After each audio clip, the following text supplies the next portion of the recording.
Lecture को continue करने जा रहे हैं। जैसा कि हम लोगों ने पिछले पार्ट में फंक्शन 1 में, जैसा कि हमारा जो वीडियो अपलोड है फंक्शन पार्ट 1, तो फंक्शन पार्ट 1 में हम लोगों ने कुछ बेसिक्स चीज़ें देखी थी। क्या देखा था हम लोग उस समय? फंक्शन, एक्सप्रेशंस, पॉलिनोमियल, ये सारी चीज़ें क्या हैं? एक्सप्रेशंस, पॉलिनोमियल एंड फंक्शन, ये सारी चीज़ें हम देख चुके हैं अपने लास्ट लेक्चर में। और मैंने आपको उसमें बताया भी था कि जो हमारा सेकेंड लेक्चर होगा उसमें बेसिकली हम क्या देखेंगे, केवल फंक्शन के बारे में बात करेंगे। तो आज हम केवल और केवल फंक्शन के बारे में बात करेंगे। इस लेक्चर में कंटिन्यू करने से पहले मैं आपको बता दूं कि हमारा जो पहला पार्ट था, पार्ट 1, फंक्शन पार्ट 1, वहाँ पे हमने आपको एक्सप्रेशन, पॉलिनोमियल में क्या डिफरेंस होता है, ये सारी चीज़ें हमने आपको बताई थी। अब हमें आज के लेक्चर में कंटिन्यू करना है किसको बेटा? फंक्शन को कंटिन्यू करना है। यदि हमें फंक्शन के बारे में जानना है तो सबसे पहले फंक्शंस है क्या, फंक्शन क्या होता है, व्हाट इज द फंक्शन। तो फंक्शंस का बेसिकली मतलब होता है, यदि हिंदी मतलब समझेंगे इसका, तो हम लोग बोलते हैं फलन। क्या बोलते हैं? फलन। फलन का मतलब होता है आउटपुट या प्रोडक्शंस, क्या प्रोडक्शंस हुआ। तो बेसिकली उसका रिलेशन भी फंक्शन का कुछ ऐसा ही है। फंक्शंस का जो रिलेशन है वो आउटपुट, मशीन, इन सब से रिलेटेड है कहीं ना कहीं। वो हम अपने लेक्चर में जैसे जैसे आगे बढ़ेंगे वहाँ हम क्लियर करते जाएंगे। तो हम पहले आपको फंक्शंस की डेफिनेशन बता दें। तो फंक्शंस की यही डेफिनेशन है, जैसा कि आपने पिछले लेक्चर में भी देखा था। हमने बताया था वो पॉलिनोमियल जिसमें एक इनपुट पे केवल एक आउटपुट हो, एक इनपुट पे केवल एक आउटपुट हो, दैट इज फंक्शन। आपको इसके लिए पार्ट 1 देखना पड़ेगा पूरा। आप पार्ट 1 पूरा देखेंगे तो आपको ये क्लियर हो जाएगा। बट यहाँ पे हम और उससे आगे की बात करते हैं। सपोज फंक्शन का मतलब यहाँ पे क्या होगा, यदि आप समझें इसको, तो function is like as a machine. पहली डिफिनीशन मैं बता रहा हूँ, function is like as a machine. Function is like as a machine, जैसा कि हमने आपको बताया बेटा कि फंक्शन का हिंदी मतलब क्या है? फलन। फलन का मतलब प्रोडक्शन या आउटपुट, ये चीजें। तो पहली डेफिनेशन हमारी आएगी, किसी भी फंक्शन का जो वर्क होता है वो एक मशीन की तरह होता है। सिंपल क्या होता है बेटा? मशीन की तरह होता है। दूसरा, function is a special type of relation. Function is a special type of relation. अभी आपने शायद रिलेशन नहीं पढ़ा है बेटा, या कुछ लोगों ने पढ़ रखा होगा स्पेशल टाइप ऑफ रिलेशन, पढ़ा होगा स्पेशल टाइप ऑफ रिलेशन, ये किसी ने, सबने पढ़ लिया होगा स्पेशल टाइप ऑफ रिलेशन। तो स्पेशल टाइप ऑफ रिलेशन का मतलब क्या है बेटा? यहाँ पे एक, जो दो चीजें होती हैं, एक डोमेन होता है, एक कोई डोमेन होता है। तो डोमेन का एवरी इनपुट्स केवल एक आउटपुट से मैच करना चाहिए। एवरी इनपुट किसी न किसी आउटपुट या डोमेन से रिलेटेड होगा। कोई ऐसा इनपुट नहीं होगा जो रिलेटेड नहीं होगा। मैं थोड़ा सा इसको और इलेबोरेट कर देता हूं आपको, यदि आप समझना चाहते हो इस चीज़ को कि रिलेशन में कैसे हम यूज़ करते हैं। सपोज मैंने आपको दिया, दो दे दिया ऐसे, ए और बी। यदि आप देख रहे हो ए और बी, यहाँ पे हमने 1 2 3 ऐसा कुछ लिख दिया। अब यदि ये फंक्शन है तो सारे इनपुट्स का कोई ना कोई आउटपुट होगा। जैसे मान लो 1 का आउटपुट है, 2 का आउटपुट है, 3 का कोई आउटपुट है नहीं, तो this is not a function. ये फंक्शन नहीं होगा, नॉट अ फंक्शन, इसे हम फंक्शन नहीं बोलेंगे। बट यदि हम इसको कुछ इस तरह लिख दें, ए और बी, अब देखो सारे इनपुट्स का कोई ना कोई रिलेशन होगा, कोई ना कोई आउटपुट होगा। अब देखो समझ में आया? ये इतना समझ में आया? अब देखो यहाँ पे कोई इनपुट खाली है क्या? कोई इनपुट बचा है क्या? नहीं, सारे इनपुट्स पे आउटपुट है। इसे हम बोलते हैं स्पेशल टाइप ऑफ रिलेशन। यदि ऐसा कोई रिलेशन है जिसमें सारे इनपुट्स पे आउटपुट आ रहा है तो हम उसको बोलते हैं फंक्शन। अब आते हैं हम लोग अपनी बेसिक डिफिनेशन। हमने क्या बोला? दो डिफिनेशन हमने आपको बताई। पहली डिफिनेशन बताई, function is like as a machine and function is a special type of relation. अब हम लोग मैथमेटिक्स में कैसे बात करते हैं, मैथमेटिक्स में हम क्या करते हैं, कैसे यूज करते हैं, वो चीज हम बता रहे हैं। तो जब कभी आप फंक्शन पढ़ने जाओगे बेटा, तो आपको कुछ ऐसे टर्म्स दिए होते हैं, याद होगा, F is such that A to B. जब कभी आप फंक्शन स्टार्ट करोगे तो कुछ इस तरह के टर्म्स दिए होंगे, F is such that A to B. इसी एफ को हम क्या बोलते हैं? फंक्शन। क्या बोलते हैं इसको बेटा? हम फंक्शन बोलते हैं। क्या बोलते हैं? फंक्शन बोलते हैं, या ऑपरेटर बोलते हैं, या क्या बोलते हैं? फंक्शन बोलते हैं, ऑपरेटर बोलते हैं, या मशीन बोलते हैं। जो भी आप बोलना चाहो बोल सकते हो। या रिलेशन बोलते हैं। क्या बोलते हैं? Function, operator, machine, relation. तो जो भी आपको समझ में आ रहा है बेटा वो आप बोल सकते हो। ये सारी चीज़ों को कंटेन करता है। बशर्ते रिलेशन वही होगा जो एक स्पेशल टाइप का होगा, जिसमें सारे इनपुट्स का रिलेशन कोई ना कोई आउटपुट होगा। मशीन आप जानते हो, मशीन की बेसिक डिफिनीशन आप खुद समझ सकते हो क्या होती है। अब सच दैट ए का मतलब क्या होता है बेटा? ए का मतलब होता है डोमेन। अभी हम इस पर डिस्कस नहीं करेंगे बेटा। डोमेन क्या होता है? डोमेन। ए का मतलब डोमेन। ए का मतलब क्या होता है? कोडोमेन।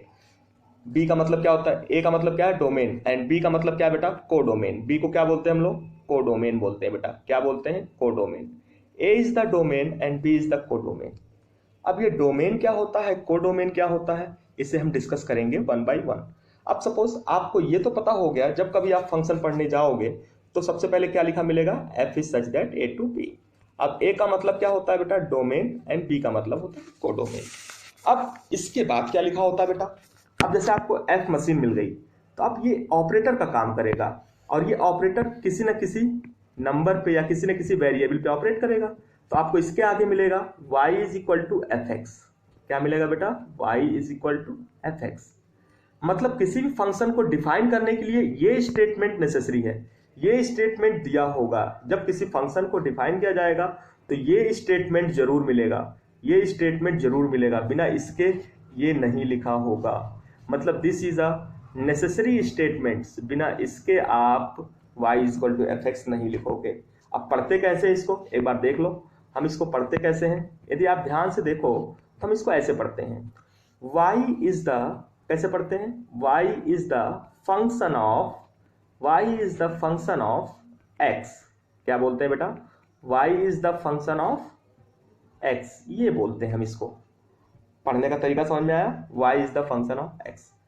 मतलब आपको दो चीजें मिलेंगी, दो स्टेटमेंट मिलेंगे। यदि आप स्टेटमेंट्स पे ध्यान दो तो आपको दो स्टेटमेंट्स मिलेंगे।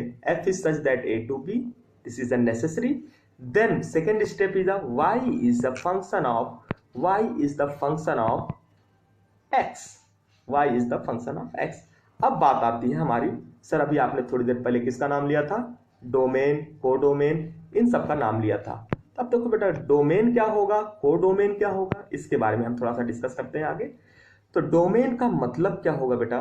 ध्यान देना, डोमेन का मतलब क्या होगा। अभी आपको दो चीजें मिली। क्या क्या मिला? यदि आप यहां से इस इक्वेशंस देखो तो यहाँ पे आपको एक x मिल रहा है। क्या मिल रहा है? एक x मिल रहा है और एक y मिल रहा है। मतलब डोमेन और कोडोमेन का रिलेशन x और y से है। किससे है? x और y। तो डोमेन को हम क्या बोलते हैं? Domain is a set, domain is a set of collection of, domain is a set of collection of, domain is a set of collection of x, domain is a set of collection of x for which function is defined, for which function is defined। मतलब जिसके लिए function define है, उस value, जिस x के लिए value define है, जिस x के लिए फंक्शन डिफाइन है। फंक्शन डिफाइन का मतलब बेटा वैल्यू ऑफ y। जिस x के लिए वैल्यू ऑफ y डिफाइन है उसको हम बोलते हैं डोमेन। क्या बोलते हैं बेटा? डोमेन। तो domain is a collection of set of value x, set of value of x for which function is defined. जैसा कि आपको ये दिख रहा होगा, मैंने सारी डेफिनेशन आपको लिख दी। अब आप इसको लिख भी सकते हो अपनी कॉपी में। नेक्स्ट हमारा क्या बेटा? कोडोमेन। तो हमने बताया ये डोमेन और कोडोमेन, डोमेन और कोडोमेन y और x से रिलेशन था। तो x का काम हो गया, अब y का काम आता है। अब y का मतलब क्या हुआ बेटा? यदि आप ध्यान से देखो, y का मतलब क्या हो रहा है? Value of y। मतलब कोडोमेन, कोडोमेन, कोडोमेन, कोडोमेन क्या होगा? कोडोमेन का सेट होगा वैल्यू ऑफ y। अब जब वैल्यू ऑफ y आप निकालोगे, वैल्यू ऑफ y मीन्स हम लिखते हैं, देखो तो इससे पहले हमें एक चीज और देखनी है, रेंज। क्या देखनी है? रेंज। रेंज का मतलब, रेंज का मतलब बेटा ध्यान से देखना, तो range is a set of value of y, value of y, set of value of y for all values,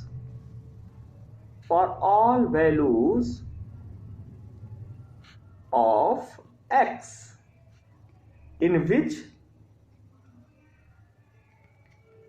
lie, lie का मतलब बेटा डोमेन, इन विच लाई, जिसमें x लाई कर रहा है उसमें y की जितनी भी वैल्यू है सबको लिख दो, दैट इज कॉल्ड रेंज। अब रेंज को लिखने का तरीका क्या होता है बेटा, रेंज में सबसे पहले हम लिखते हैं मिनिमम वैल्यू, क्या लिखते हैं मिनिमम वैल्यू, फिर क्या लिखते हैं मैक्सिमम। किसी भी रेंज को लिखने के लिए मिनिमम और मैक्सिमम दो वैल्यू निकालते हैं और उनके बीच यदि सारी वैल्यू लाई कर रही है तो लिखते हैं, नहीं तो माइनस करके लिख देते हैं। तो ये सारी चीजें आपको समझनी होगी। हम इसमें पूरा डिटेल्ड लेक्चर करेंगे, हमारा जो फंक्शन पार्ट 3 होगा उसमें हम डोमेन और रेंज को डिस्कस करेंगे डिटेल। बट अभी आप समझो डोमेन क्या होता है, कोडोमेन क्या होता है। अब आपको रेंज समझ में आ गया। और ये ध्यान रखना बेटा, कोडोमेन क्या होगा, कोडोमेन क्या होगा, कोडोमेन क्या होगा, बिल्कुल ध्यान देना। कोडोमेन मतलब कोई भी रेंज है वो सबसेट होगा, किसका, कोडोमेन का, किसका, कोडोमेन का। यानी पूरा रेंज कोडोमेन में लाई करेगा, कोडोमेन में लाई करेगा, पूरा रेंज कोडोमेन के अंदर होगा। बिल्कुल ध्यान रखना, रेंज आप ऐसे भी बोल सकते हो, डायरेक्टली बोल सकते हो, बट एक चीज का हमेशा ध्यान रखना, जो यहाँ पे हमने लिखा है, यदि आपको ये ध्यान हो, y equal to F X A to B, कुछ लोग इसको रेंज भी बोलते हैं। क्या बोलते हैं बेटा, बी को क्या बोलते हैं, रेंज, क्योंकि उनको पता है range is a subset of codomain. But every time range is not equal to codomain, range is not equal to codomain. ध्यान रखना, हमेशा रेंज कोडोमेन के इक्वल नहीं होता, बट पूरा रेंज हमेशा कोडोमेन में लाई करता है। इस चीज को इतना क्लियर रखना बेटा। मतलब डोमेन कोडोमेन आपको क्लियर हुआ। डोमेन का मतलब value of collection of x, मतलब set of value of x, set of value of x for which function is defined, and codomain is the set of value of y, set of value of y. मतलब directly आप बोल सकते हो, आप ये भी बोल सकते हो, कुछ लोग, आप सब लोग जानते होंगे कि कुछ लोग इसको क्या बोल सकते हैं बेटा, कोडोमेन को बोलते हैं, आप ध्यान देना, कोडोमेन को आप ये बोल सकते हो, बिल्कुल क्या बोल सकते हो कोडोमेन को, यदि आपको